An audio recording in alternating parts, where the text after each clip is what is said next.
Yogi Bhajan had as his missions, I would say, several things. One was to provide an alternative to the drug culture. One was to unite the spiritual teachers of all denominations and kinds. One was to work for peace in the world, and one was to restore a woman to her rightful place as someone not just equal, but truly to be looked up to as the primal power, the Adi Shakti. Shakti literally means God's power in manifestation, and every woman is a Shakti. So he taught about what it means to be a woman. And he did this in some of his lectures, but specifically in the women's camp that he established in New Mexico. And the first camp lasted 8 weeks, and he taught every day for hours. And the material that he gave, nobody had really heard before. He talked about particularly the grace of woman. He said in America, he said a woman has just the choice. You can either be a goddess or a prostitute.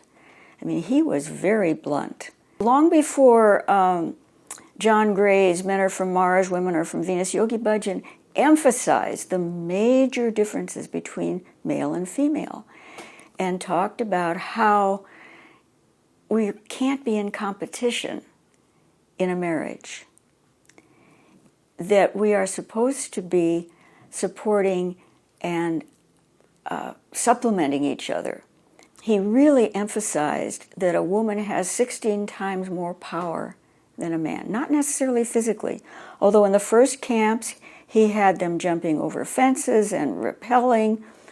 He wanted women to be so strong and so self-assured that nobody could exploit them. And he was so inspiring.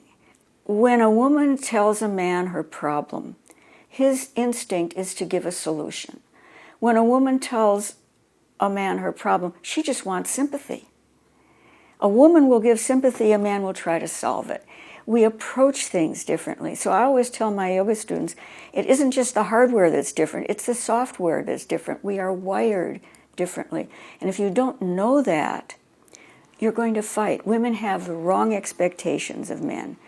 If you don't expect the man to be like your best girlfriend. Those were the days when feminism was really on the rise. And again, he said, it isn't a question of equality. Of course you should get equal pay, not to deny that. But don't limit yourself. He was very concerned about children and that they were not furniture and possessions and that they were to be respected. He never talked down to children. I was kind of amazed at the things he would say to some of them, but they could really relate to him. And even some of them now that are in their teens and 20s who met him when they were very young, they totally love him. He taught that you should respect children and that parents are just there to pay the rent. That's pay rent. And the children do not belong to you. They belong to God. He said it would probably take, some people say 3, I recall 5 generations before all the neuroses had been weeded out. And we are finding each generation that comes along is more aware.